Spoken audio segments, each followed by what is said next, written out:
This is the CJ Brilliman Show. Hello, it's your friend CJ, and this week we reveal how cheap, low-tech drones have reversed Hezbollah's fortunes against Israeli forces in southern Lebanon. But first, please remember to like and subscribe to our show, and don't forget to turn your notifications on so you never miss a single episode. Now let's get into it. Israel has invaded Lebanon 6 times during the past 50 years. Culminating with the current invasion and occupation of southern Lebanon, where Zionist forces have killed 3,000 civilians and displaced 400,000 more since the end of February. An act of ethnic cleansing that I likened to a third Nakba in a recent article for our members on Patreon. But here's what the Western media, the same media that cheered on every Israeli military campaign for the past 2 decades, simply cannot bring itself to say out loud. That the same cheap, low-cost Iranian-manufactured drones that have depleted US missile stockpiles and exhausted Israel's Iron Dome are also shredding Zionist occupation forces in southern Lebanon. A new drone. Hard to detect. Harder to stop. Is now at the center of a massive escalation between Israel and Iran ally Hezbollah. The armed Lebanese group has unveiled what it claims is one of its most advanced aerial weapons yet. We are talking specifically about FPV drones, or first-person view drones that are cheap, fast, piloted remotely with a camera feed direct to the operator's goggles and carrying a 5-kilogram warhead.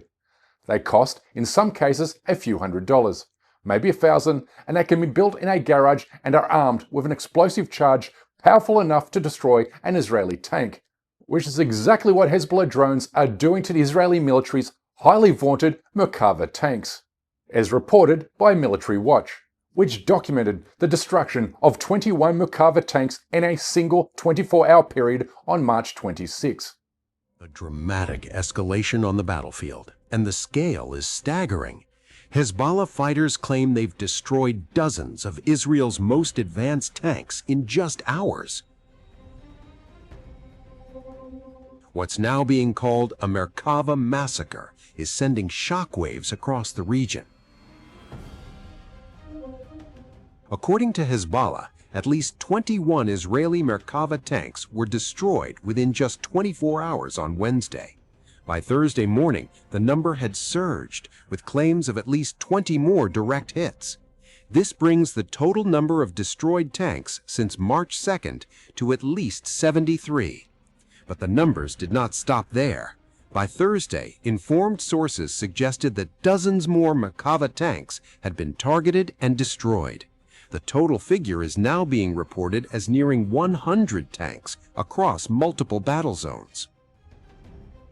Hezbollah drones are cheap, effective, lethal, and modified easily in workshops in southern Lebanon, where they are fitted with cameras, gliders, and explosives. One Israeli analyst says Israeli occupation forces are now sitting ducks because the IDF does not possess an effective counter or defensive measure against low-tech or asymmetrical threats, choosing instead to waste money on costly high-tech systems that are ill-suited to wars of attrition.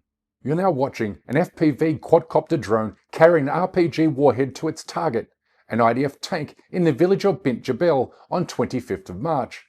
They fly low, fast, and evasively, almost impossible to intercept with conventional air defense systems that are designed to shoot down ballistic missiles, not a kamikaze quadcopter skimming 6 feet above the ground. Last week, Hezbollah posted its first video showing one of its FPV drones taking out 6 Israeli soldiers.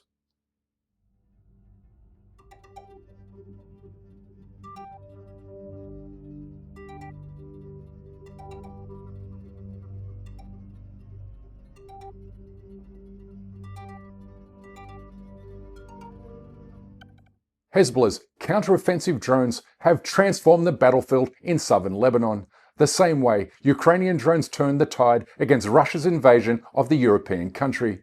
And what caught Hezbollah's eye in particular was when a single Ukrainian drone costing only $1,000 smoked an entire Russian platoon.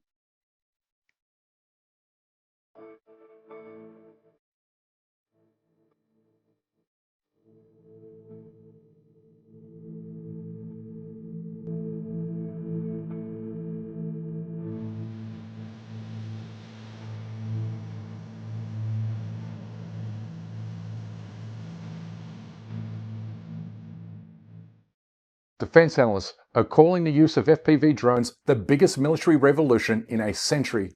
And this was before the unthinkable happened, when Iranian drones forced America's most powerful military asset to retreat and flee the Persian Gulf, and in doing so, ending the era of US aircraft carriers. America's most powerful aircraft carrier is on the run. The USS Abraham Lincoln, a floating fortress, 1,000 kilometers from where it stood. Iran says their drones did that. Washington isn't saying a word. Not a confirmation, not a denial. Just silence. And a carrier that's no longer where it was. Military analysts around the world have taken note, as has Hezbollah, Iran, and China, with Beijing releasing a prototype of its drone carrier mothership last week, making it the first warship on Earth built primarily to launch and control swarms of unmanned aircraft, allowing China's naval forces to swamp its adversaries' defenses with cheap, low-tech drones without risking its billion-dollar fighter jets. For Hezbollah and Iran, the calculus is simple. Israel and the United States can be easily defeated by asymmetrical warfare. But the Zionist state is too drunk on its own arrogance and hubris to notice, as it continues to spend $3.8 billion of US taxpayer money per year on purchasing high-tech weapons that have been made redundant by low-budget Iranian and Hezbollah drones.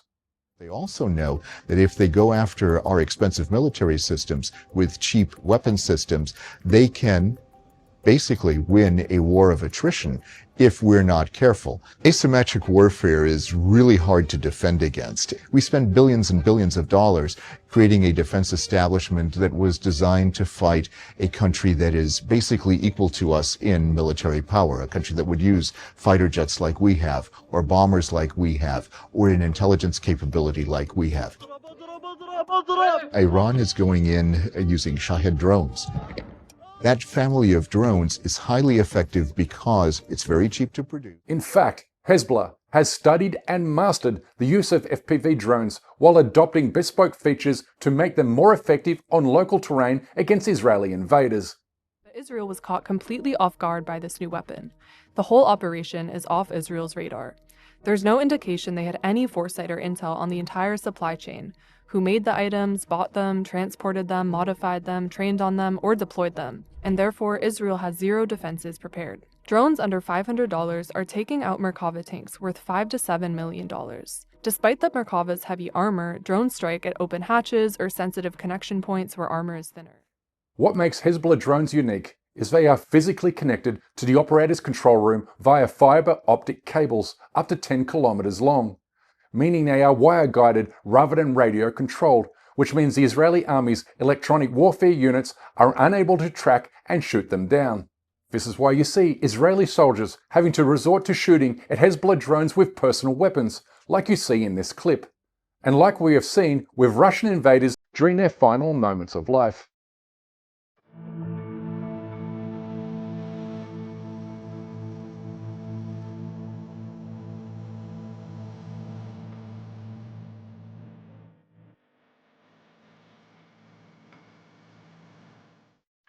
Israeli positions along the border have been surveilled, mapped and hit with a precision that has forced Israeli commanders to rethink their entire northern strategy. As reports show, Israeli soldiers are now reluctant to move in open terrain, as convoy movement in daylight becomes a massive liability. Think about what that means. Think about the psychological dimension of that. An FPV drone costs Hezbollah almost nothing. Every time it destroys an Israeli armored vehicle, it costs Israel millions.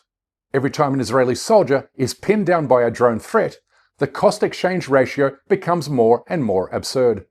A non-state actor that has effectively developed a low-cost, high-lethality drone doctrine that is neutralizing the military advantage of one of the world's most heavily funded armies. This is why the IDF ground incursion into Lebanon has stalled, and it's why Israeli military leaders keep telling their government that a full-scale invasion of Lebanon is catastrophic. It's the drones, it's the tunnels, it's the pre-positioned anti-armor weapons. It's an organization that has spent 20 years specifically preparing for exactly this confrontation.